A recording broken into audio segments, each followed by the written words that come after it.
எல்லாருக்கும் வணக்கம். கடமையை செய் பலனை எதிர்பார்க்காத.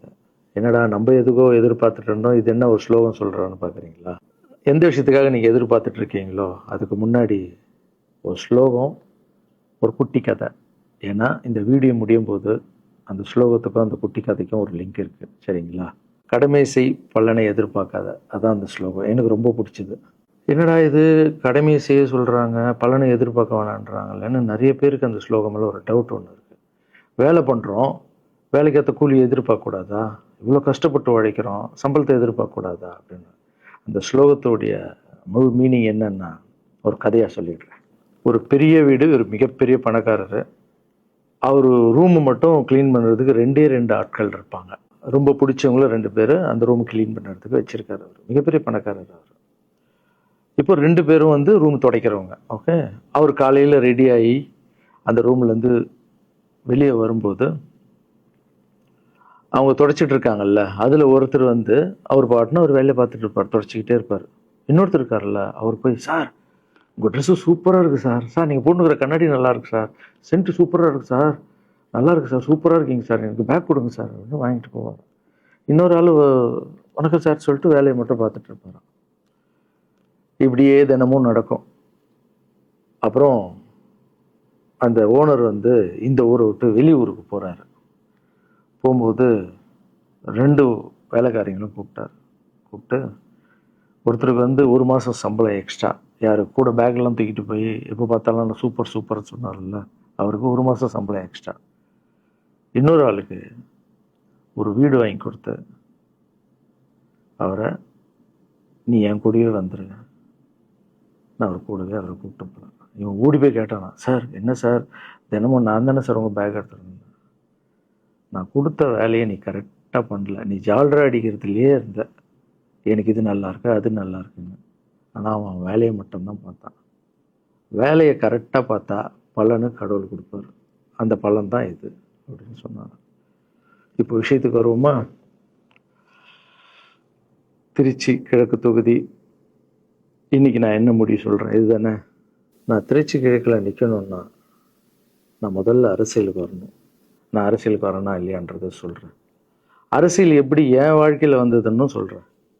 உங்களுக்கு நல்லா தெரியும், என் வீட்டில் குழந்தைங்கள வளர்த்துக்கிட்டு நான் பாட்டுன்னு சோஷியல் சர்வீஸ் பண்ணிகிட்டு இருந்தேன். மாற்றுத்திறனாளிக்கு டான்ஸ் சொல்லிக் கொடுக்குறது, ஓப்பனர் சர்ஜரி பண்ணுறது, பசங்களை படிக்க வைக்கிறது, ஸ்போர்ட்ஸு எல்லாத்துலேயும் என்னால் முடிஞ்ச வரைக்கும் பண்ணுவேன். என்னால் முடியல மற்றவங்கிட்ட கேட்டு பண்ணிகிட்டு இருந்தேன். இந்த டைமில் தான் ஜல்லிக்கட்டுன்னு ஒன்று வருது. ஒரு சில விஷயம்லாம் ஃபாஸ்ட்டாக சொல்லிடுறேன், உங்களுக்கு தெரிஞ்ச விஷயந்தான். ஜல்லிக்கட்டுன்னு ஒன்று வருது, அதில் நான் போகிறேன், சாப்பாடு போகிறதுக்காக குழந்தைங்களுக்கு போகிறேன். அப்படி நான் அந்த ஜல்லிக்கட்டு நடந்து முடிஞ்ச விஷயம்லாம் உங்களுக்கு தெரியும். அப்புறம் என் மேலே ஒரு தலைவர் விமர்சனம், எதுக்கு தலைவர்னு சொல்லுவாரா, நம்ம அண்ணன் தான், சீமான் அண்ணன் ஒரு விமர்சனம் வைக்கிறாரு. அதுக்கு நான் மறுபடியும் ஒரு ட்வீட் போடுறேன், அவர் ட்வீட் போடுறேன். அப்போ தான் என் வாழ்க்கையில் அரசியல்னு எடுத்து அந்த நுழையுது. நம்ம சாப்பாடு போகிறதுக்கு போகணும், இது என்னடா இவ்வளோ பெருசாக இருக்குது, அந்த ஜல்லிக்கட்டு தான் எனக்கு அரசியலில் உள்ள நுழைஞ்சது, என்னடா இவ்வளோ பெருசாக இருக்குது அப்படின்னு. அப்படியே போச்சு. அதே தலைவர் தான், அதே சீமான் தான் ரஜினி சார் அரசியலுக்கு வர்ற மாதிரி பேச்சு அடிபட்ட உடனே அவங்க சைட்லேருந்து பேசுகிறாங்க, தலைவரை பற்றி பேசுகிறாங்க. தலைவர் எனக்கு வந்து ஒரு குரு, என்னை வாழ வச்ச தெய்வம், ஒரு அப்பா மாதிரி, ஒரு அண்ணன், அப்பா எல்லாமே சொல்லலாம். ஸோ அவரை பற்றி அதிகமாக பேச ஒரு முறையும் சூப்பர் ஸ்டாருக்கு ஃபோன் போடுவேன், அண்ணா ரொம்ப ஓவராக பேசுகிறாங்க, டெப்பா கம்முன்னு இருக்கண்ணா, நீ சைலண்ட்டாக இரு, இப்படியே ஓரளவுக்கு தான் நம்மளால் பொறுக்க முடியும். அதுக்கப்புறம் ஆடியோ ரிலீஸ் ஃபங்க்ஷனில் என் மனசில் இருக்கிறதெல்லாம் உடச்சி சொன்னேன், அதை நீங்களும் பார்த்துருப்பீங்க, தெரியும். அதுக்கப்புறம் ஒரு ரஜினி சாருக்கு ஒரு ஃபங்க்ஷன் வந்தது, அந்த ஃபங்க்ஷன்லேயும் பேசினேன் இதை பற்றி. உங்களுக்கு தான் தெரியுமா அந்த வீடியோ, யார் ஓட்டப்பந்தயத்தில் ஜெயிக்கிறது, இப்போ கூட அந்த வீடியோ போயிட்டுருக்கு. அதை பேசணும், அது பாட்டு அப்படியே போயிட்டு இருந்தது. அதுக்கப்புறம் பார்த்தீங்கன்னா ரஜினி சார் அரசியலுக்கு வரேன்னு அனௌன்ஸ் பண்ணுறாரு. பண்ணோடனே நான் போய் தலைவரை பார்க்குறேன், என்ன வரீங்களா, நான் நியூஸில் வருது, ஆமாக்கா நான் வரேன். இன்னும் பயங்கர சந்தோஷம். ஏன்னா வாழ்க்கையில் ஒளி ஏற்றி வச்சவர், அவர் அரசியலுக்கு வர்றாரு, அவருக்கு சப்போர்ட்டிவாக இருக்கணும் நம்ம. அப்புறம் எல்லாருக்கிட்டையும் போய் நம்ம கேட்டுட்டு இருக்கோம், தலைவர் வந்துட்டாருன்னா எல்லாமே குழந்தைங்களுக்கு இன்னும் நிறைய பண்ணலாம் அப்படின்னு, என்ன நானும் வரேன்னு அப்படின்னா ரொம்ப சந்தோஷம் அப்படின்னு ஸ்ட்ரெயிட்டாக கிளம்பி நான் ட்ரஸ்ட்டுக்கு வரேன். என்னுடைய ட்ரஸ்ட்டு, என்னுடைய ஃபேன்ஸு எல்லாரையும் கூப்பிட்டு என்னுடைய வெல்விஷர்ஸ் எல்லாரையும் கூப்பிட்டு உட்கார வச்சு தலைவர் அரசியலுக்கு வராரு. புரியுதுங்களா? எனக்கு வந்து எழுத படிக்க தெரியாது, அதான் ஒரு ட்வீட் பண்ணணும், இதெல்லாம் ரெடி பண்ணுங்கன்னு தமிழில் சொல்லிவிட்டு அவங்க ரெடி பண்ணிட்டு இருக்க ஒரு டீம். இன்னொரு டீம் உட்காந்து என்கிட்ட கேள்வி கேட்குறாங்க, தலைவர் அரசியலுக்கு வந்தால் அவர் வந்து சிஎம் ஆகிடுவார், நீங்கள் வந்து அமைச்சர் ஆகிடுவீங்களாண்ணே, சுகாதாரத்துறை அமைச்சர் தான் நம்ம வந்து ஆப்ரேஷன் நிறைய பண்ணலாம், இன்னொருத்தர் கல்வித்துறை எடுத்தால் நிறைய படிக்க வைக்கலாம். டேய், கடமை செய்யணும், பலன் எதிர்பார்க்கக்கூடாது. சுகாதாரத்துறை அமைச்சர், இது வந்து கல்வித்துறை, இதெல்லாம் படிச்சவங்க வர இடம். அண்ணன் படிக்கலடா. எல்லாருக்கும் படித்த இடத்த போட்டு ஒரே இடத்துல போய் முடங்கி போய் படிப்புனா படிப்பு மட்டும், எல்லாம் கட்சி வளரட்டும், தலைவர் வரட்டும், எல்லா துறையிலேருந்து ஹெல்ப் கேட்டு நல்லா பண்ணுவோம், பெரிய ட்ரஸ்ட்டு கட்டுவோம். இப்போனா சின்ன ட்ரஸ்ட்டில் தான் நம்ம இருக்கோம். சின்ன வீட்டில் 60 குழந்தைங்க நீங்கள் இருக்கீங்க, 100 ஏக்கரில் கட்டுவோம்.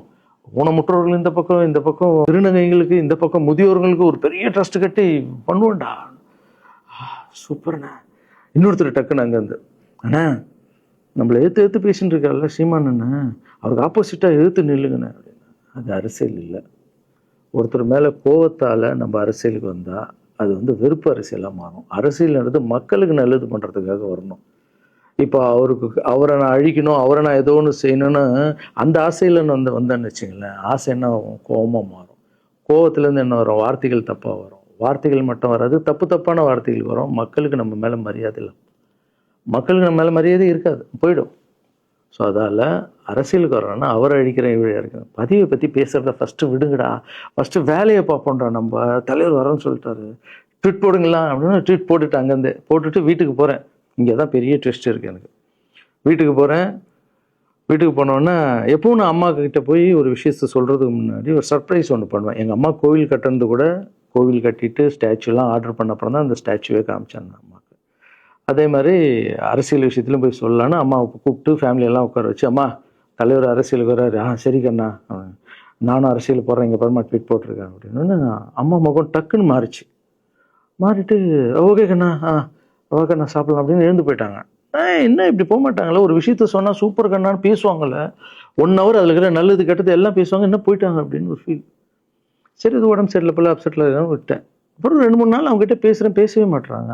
கூப்பிட்டு உட்காரு, என்னம்மா உனக்கு பிரச்சனை, ஏதாவது தப்புன்னா அடின்னா அடிச்சிடுமா, என்னம்மா இப்படி பேசாமல் இருக்குன்னா, இல்லை கண்ணா நீ அரசியல் போனது எனக்கு பிடிக்கல அப்படின்றாங்க. ஏமா அரசியல் போனால் பிடிக்கல?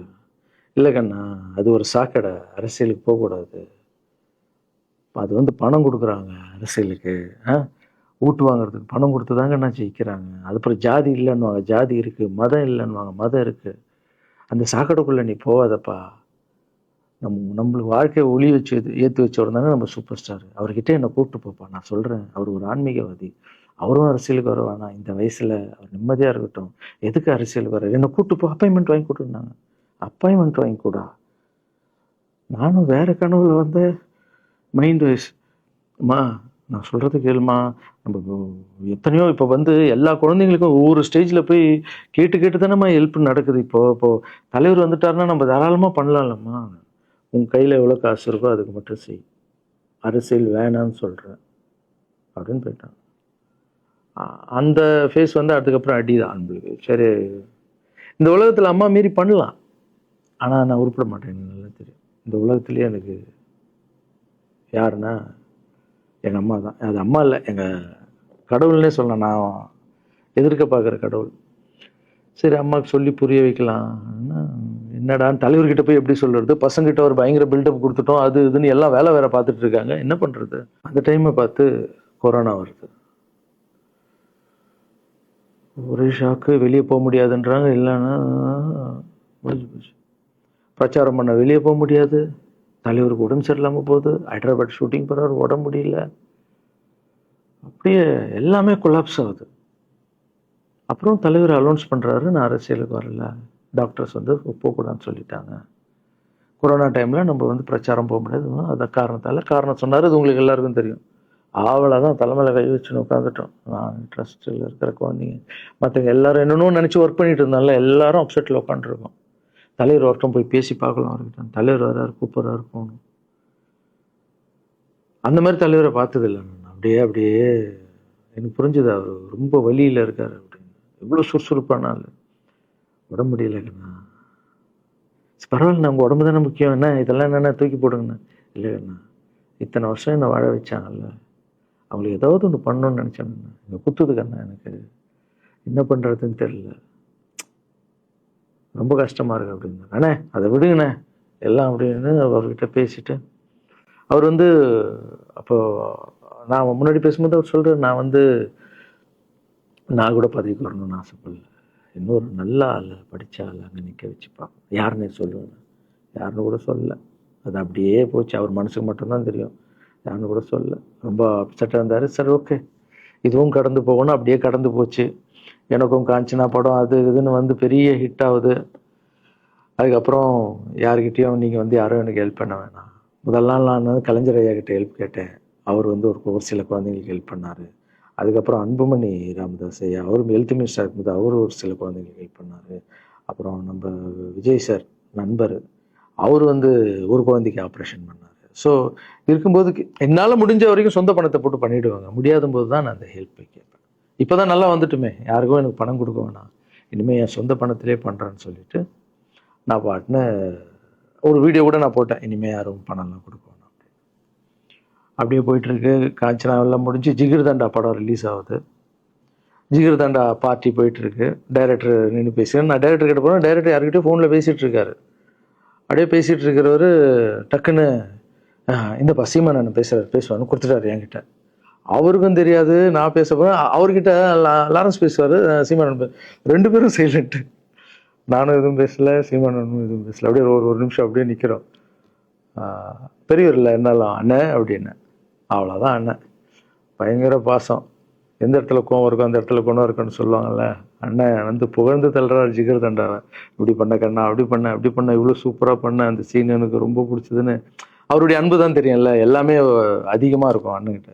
அண்ணா ரொம்ப சந்தோஷமாக வாழ்த்தினார். அப்புறம் நான் மாற்றம்னு ஒரு அமைப்பு ஆரம்பிச்சிருக்கேன்ல, இந்த விவசாயிகளுக்கு டிராக்டர் கொடுக்கறது, அப்புறம் மாற்றுத்திறனாளிக்கு ஸ்கூட்டி கொடுக்குறது, எல்லாமே அதை பார்த்துட்டு பத்திரிகையாளர் கேட்குறாங்க அவர்கிட்ட, ரகுவலரன் சார் மாற்றம்னு அமைச்சிருக்காருன்னா, நல்ல விஷயம் தம்பி, நல்லா பண்ணிட்டோம், நல்லா இருக்கட்டும் அப்படின்னு வாழ்த்தினார். ஸோ ஒரு பெரிய பிரச்சனைக்கு கடவுளே அதை அப்படியே சால்வ் பண்ணி வச்ச மாதிரி ஆயிடுச்சு. அப்படியே போச்சு. ஆனால் நீங்கள் நல்லா இருக்கணும், எங்கே இருந்தாலும் நல்லா இருப்பீங்க. எப்போல்லாம் ட்ரஸ்ட்டுக்கு போகும்போது பசங்கள்லாம் கேட்பாங்க, அந்த 100 ஏக்கர் ட்ரஸ்ட்டு குழந்தைங்க, சரி ஓகேடா. அப்படி பார்த்தீங்கன்னா நண்பர் விஜய் சார்கிட்ட பேசிகிட்டு இருக்கும்போது நான் வர அரசியலுக்குன்றார். நிஜமா நண்பா அப்படின்னு. எஸ் அப்படின்னு. மறுபடியும் போய் ட்ரஸ்ட்டில் உட்காந்து டேய் நண்பர் வராரு. ஏன்னா சூப்பர் ஸ்டார் எனக்கு எவ்வளோ க்ளோஸோ, நண்பர் கூட அவ்வளோ க்ளோஸ் தான் எனக்கு. ஏன்னா மேகமாய் வந்து போகிறேன்ற சாங்லேருந்து நான் அவருக்கு டான்ஸ் மாஸ்டராக பண்ண ஆரம்பித்தேன். அதுக்கப்புறம் நிறைய சாங் பண்ணேன், சரக்கு வச்சுருக்கேன். அது உங்களுக்கு தெரியும், அந்த தாம் தக்க தீம் தக்க. அவருக்கு மட்டும் நான் ஸ்பெஷலாக பண்ணி கொடுத்துட்டு போவேன். தமிழ் வேறு யாருக்கும் பண்ண மாட்டேன். அவர் கூப்பிட்டா வருவேன், தலைவர் கூப்பிட்டா வருவேன், சாங் பண்ணிட்டு போவேன். அவர் வரணும் போது எஸ், ஏன்னா அவர் ஒரு முடிவு எடுக்க மாட்டார், எடுத்தாருன்னா அவர் நல்லா உழைப்பார், நல்ல உழைப்பாளி, பண்ணுவார் அப்படின்னு நினச்சி மறுபடியும் போய் ட்ரஸ்ட் ஆளுங்கெல்லாம் பேசுறதுக்கு முன்னாடி, ஐயோ அம்மா இருக்காங்களே பிடிக்காத, ஃபஸ்ட்டு அங்கே கரெக்ட் பண்ணணும்ல. அங்கே போனேன். அம்மா நண்பர் அரசியலுக்கு வராருமா, என்னம்மா அப்போ தான் ஓகே, இப்போ எல்லாம் மாறி இருக்கு, போகலாமா, நீ ஃபஸ்ட்டு அவர்கிட்ட ஒரு அப்பாயின்மெண்ட் வாங்க, நான் உன்னை கூப்பிட்டு போகிறேன் அப்படின்னா. கூப்பிட்டு போய் இந்தப்பா என் பிள்ளைய ஒப்படைக்கிறேன் பார்த்துக்கப்பான்னு சொல்லுன்னு பார்த்தா, என்னம்மா பேச போகிறேன்னு கேட்டேன். நீ அரசியலுக்கு வராத தம்பி, இது ஒரு சாக்கடை, நீ அரசியலுக்கு வராத, நீ ரொம்ப சைலண்டான ஆள், உனக்கு இதெல்லாம் செட் ஆகாது, பணம் கொடுத்தா தான் ஜெயிக்க முடியும், ஜாதி இருக்குது, மதம் இருக்குது, இதெல்லாம் தாண்டி வருது கஷ்டம்னு நான் அவர்கிட்ட சொல்கிறேன்ப்பா அப்படின்னு. நான் அப்படியே மா புரிஞ்சுக்குமாண்ணா, டேய் மீன் குழம்பு வச்சுருக்கேன் சாப்பிட்றேன், அதே மீன் குழம்பு. ஓகே, நான் நினச்சிட்டேன் நம்ம ஜாதகத்தில் இல்லை போல், சரி விட்டுடலாம், சரி இப்போ விட்டுருவோம், ஒரு 2-3 நாளைக்கு அப்புறம் மறுபடியும் பேசுவோம் அப்படின்னு மறுபடியும் பேசுகிறேன். அதே மறுப்பு தான். நானும் நண்பர்கிட்ட பேசுகிறேன், அம்மா இப்படி சொல்கிறாங்க நண்பா, அது அவங்களுக்கு தெரியல, அவர் நிறைய பேச மாட்டார், வயசானவங்க இல்லை, தெரியல, வந்தப்புறம் புரியும், ஒரே வார்த்தை தான். அதுக்கப்புறம் ஃபோனில் கூட்டணி கட்சியெல்லாம் வராது போது, நண்பா என்னடா யாரும் கூட்டணி கட்சி வரல நண்பா, இது அது நான் எனக்கு ஒருத்தரை பிடிச்சிட்டாங்கன்னா மனசில் பட்டதை எல்லாமே சொல்லிகிட்டு இருப்பேன். அது நல்லதோ கெட்டதோ, என் பழக்கம் அப்படி தான், பிடிக்கலாம் தூரம் ஒதுங்கிடுவேன். அப்படியே போகுது. எலெக்ஷன் வருது, அனௌன்ஸ் பண்ணுறாங்க, எலெக்ஷன் நண்பர் நிற்கிறாரு. ரிசல்ட் அன்றைக்கி டோட்டலாக மாறுது எல்லாமே, அப்படியே தலைகீழாக ஆகுது, புரட்டி போடுறாரு சரித்திரத்தை. வேறம்மா இப்போ முதல்ல தெரிந்து எங்கள் அம்மாவை தான். எனக்கு ரொம்ப ஆசையாயிடுச்சுன்னா எங்கள் அம்மா மேலே அம்மா பேர் கண்மணி. கண்மணி அப்படின்னு தான் கூப்பிட்டு போவேன். எங்கன்னு கூப்பிட்டு போனால் அம்மா கண்மணி. என்னடா இவ்வளோ உஷாராக வர, என்ன விஷயம், இங்கே உங்ககிட்ட தான் பேசணும். நீ என்னம்மா சொன்ன? பணம் கொடுத்தா தான் ஓட்டு போடுவாங்க, ஜாதி இருக்குது, மதம் இருக்குது, புது ஆளுங்களை வரவிட மாட்டாங்க, ஜெயிக்க முடியாது, இதெல்லாம் சொன்னல. நண்பர் ஜெயிச்சிட்டார் பத்தியம்மா. அந்த ஒரே ஒரு முகத்துக்காக ஓட்டு போட்டிருக்காங்க.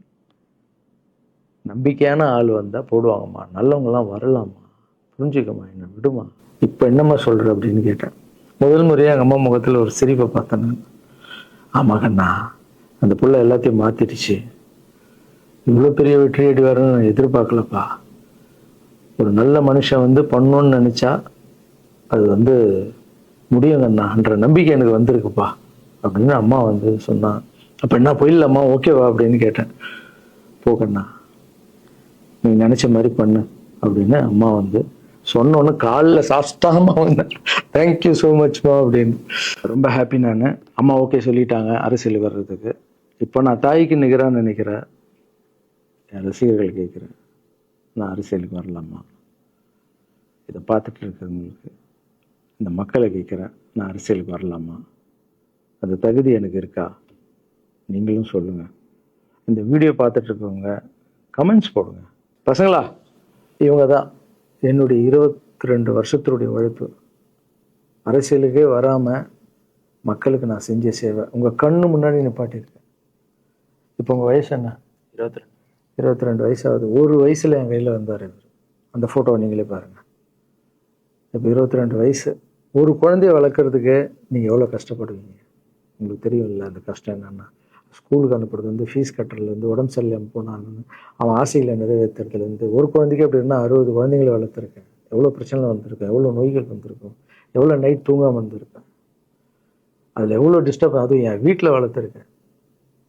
இதெல்லாம் எதுக்கு பண்ணேன்னா, எந்த ஒரு எதிர்பார்ப்பும் இல்லாமல் கடமை செய் பலனை எதிர்பார்க்காதான்ற இந்த வார்த்தை எனக்கு ரொம்ப பிடிக்கும். அதுக்காக செஞ்சுருக்கேன், என் மக்களுக்காக செஞ்சுருக்கேன். ஏன்னா மக்கள் தான் என் படத்தை பார்க்குறாங்க. மக்களால் தான் நான் கார் வாங்குகிறேன், வீடு வாங்குகிறேன், சந்தோஷமாக இருக்கேன். அவங்களுக்கு இந்த சொசைட்டிக்கு நான் ஏதாவது பண்ணணும். அரசியலுக்கு வர்றதுக்கு முன்னாடியே பண்ண விஷயங்கள் பார்த்தீங்கல்ல. 22 வருஷம் உழைச்சிருக்கேன். ஒரு கதை ஒன்று சொன்னேன்ல, 2 வேலைக்காரங்க இருந்தாங்கன்னு. சின்சியராக யாருக்கும் ஜாலர் அடிக்காமல் எதுவும் பண்ணாமல் என் தொழிலுக்கு தர்மமாக, என் மக்களுக்கு தர்மமாக என்ன பண்ணணுமோ 22 வருஷம் உழைச்சி உங்கள் கண்ணு முன்னாடி நிப்பாட்டிட்டேன். அந்த ஓனர் ஒரு பலன் கொடுத்தார்ல, அந்த ஓனர் யார் தெரியுமா? கடவுள். அந்த கடவுளுக்கு தெரியும் எனக்கு என்ன பலன் கொடுக்கணும். இதுக்கு தான் அந்த கதை லிங்க் ஆகும்னு சொன்னேன். ஸோ நீங்கள் சொல்லுங்கள், நான் அரசியலுக்கு வரணுமா வேண்டாம்? வேண்டாம்னா சொல்லுங்கள். வாப்பா, வாடாகண்ணா, வா நண்பா, வாங்கண்ணா அப்படின்னு சொல்லுங்கள். என் முடிவை நான் உங்களுக்கு சொல்கிறேன். உங்கள் முடிவுக்காக காத்திருக்கேன்.